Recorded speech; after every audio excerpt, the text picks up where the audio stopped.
Last year, Itel made the slimmest Itel smartphone we had ever seen, the Itel S25 Ultra. This year, they just released the slimmest Itel device of 2025. I wasn't really expecting much from the Itel S26 Ultra or the Super S26 Ultra because somehow Itel did go all out with the S25 Ultra. But was I disappointed or not? Let's find out. I'm surprised, not because it is perfect, far from it, but because Itel actually listened to what people want in a budget smartphone. It wasn't that the S25 Ultra was bad, but the chipset let it down in so many ways. Glad to see this year's model stepping things up. The Itel Super is a $150 budget smartphone that doesn't feel like it is actively working against you. If you're looking for a budget, solid daily driver that won't break the bank, this might actually be worth considering. But there are a few important things you should know first. First and foremost, it is a budget smartphone that doesn't feel cheap. It has a great display, amazing battery life, nice build to an extent, and it won't frustrate you when you're just trying to do normal smartphone stuff. This design actually looks better than last year's release, even though it still looks like Itel took some design cues from Samsung. This kind of looks better, like it has its own personality and not completely a copycat. And this blue color is my absolute fave. It comes in three more colors if you're feeling a different vibe. The display is a tad bigger with a 6.8-inch screen size. It is still an AMOLED panel, 1.5K resolution, which is impressive. A 144Hz refresh rate and an improved peak brightness with 4500 nits. These specs on papers are almost flagship level, but the thing is, the Unisoc chip on the S26 Ultra supports a maximum refresh rate of 120Hz and a 1080p resolution. So I'm not sure if they just felt like exaggerating the numbers a bit to sound cool or if they genuinely didn't know about this. Anyways, the refresh rate on this feels both smooth and responsive. Animations load up pretty quickly and the display colors look really good as well. I did a few quick tests. Of course, it's not on the level of more expensive devices, but for consuming content and everyday use, it looks way better than you'd expect for this price. One of the biggest upgrade over last year's model is the battery. Despite Itel shrinking the body down, they still managed to pack in a massive 6000 milliamp battery, and the endurance on this is solid. From my testing, it can offer almost a day and half battery life. I'm talking on decent use. On the downside, the 18 watts charging means you're looking at about 2.5 hours of charge time from 0 to 100%. It is actually slow, and I was hoping Itel took this into consideration when they released the Itel S25 Ultra, but it is what it is. At 6.8mm thick, the S26 Ultra is thinner than the S25 Ultra's 6.9mm, but more importantly, it feels sturdier in the hand and it has an IP65 rating, drop resistance up to 1.5 meters with a Gorilla Glass 7 eye protection on the front. I'm not sure what the back material is made of and it wasn't specified, but I'm guessing it's plastic on both the frames and the back. I mentioned the processor earlier, but now let's really talk about it.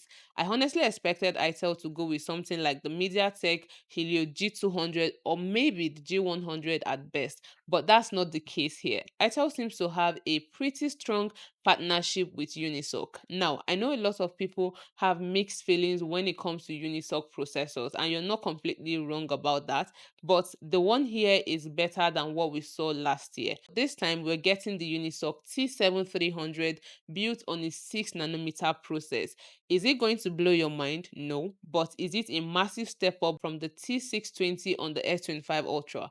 Absolutely. Day-to-day stuff runs smoothly, and if you're a light gamer, you can still enjoy a few casual games without any trouble. More demanding first shooter games are playable, but you want to dial down the graphics. But once you push it with heavy multitasking or demanding games, you start to see its limits. And honestly, at this price point, benchmarks don't really matter. What really matters is, can you use this device without getting frustrated? And for the most part, the answer is yes. The 8 gig RAM also helps keeps multiple apps running in the background with fewer of them refreshing all the time. And this time, Itel added more storage option. You can choose between a 128 gig or 256 gig storage, which is a nice setup. The S26 Ultra's camera is decent for its price.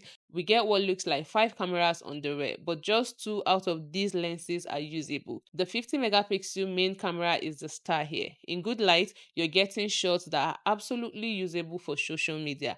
The HDR processing here can be a bit aggressive, but sometimes it gets things right. The second camera on this is a macro lens for taking close-up shots, but honestly, it's not very good and there's really nothing about it worth mentioning in this review. The selfie camera is a 32 megapixel lens, decent as well, a bit colorful. Edge detection on portrait mode is okay too. You can record videos in 2K at 30 fps. The stabilization doesn't really do much here, so the footage kind of looks shaky when you are on the move. Something I found interesting is that even though the S26 Ultra has pretty much the same camera specs as the S25 Ultra on paper, the photos don't look as sharp and detailed as I remember on the S25 Ultra. I wish I still had the old phone to do a proper side-by-side comparison, but from memory, the S25 Ultra's photos seemed clearer. It's possible the processing got worse, but it's something I noticed and I thought it was worth pointing out. When I unboxed this device and posted the video, some people saw the case with that MagSafe looking ring and asked if it has wireless charging. Just to be clear, it doesn't. The magnets can hold onto accessories, but there is no wireless charging here. It's really just for looks. We still don't get a 3.5mm headphone jack. We also get an under-display fingerprint sensor, an IR blaster feature is present, and it only gets a single down-firing speaker. Software experience is not bad with Android 15 and Itel OS 15. It comes with a few AI features like Solar AI, which is Itel's AI assistant, Circle to Search, and a bunch of other AI features you can explore in the device settings. Itel didn't specify how many years updates it gets, but even if it does, it's probably going to be for a year or two. If you are upgrading from the S25 Ultra, the difference are not day and night. You're getting a better brightness, bigger battery, and more importantly, a better processor. But you have to decide if these upgrades are worth the upgrade to you.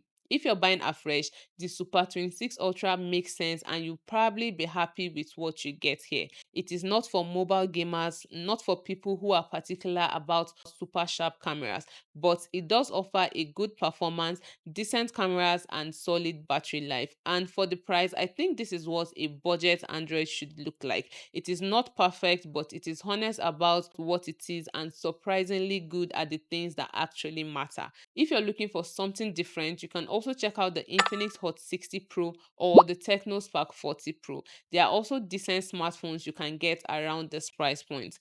I would rate the Itel Super 26 Ultra a solid 6.5 over 10. So what do you think? Is this budget smartphone from Itel the sweet spot, or are we still waiting for someone else to really nail this category?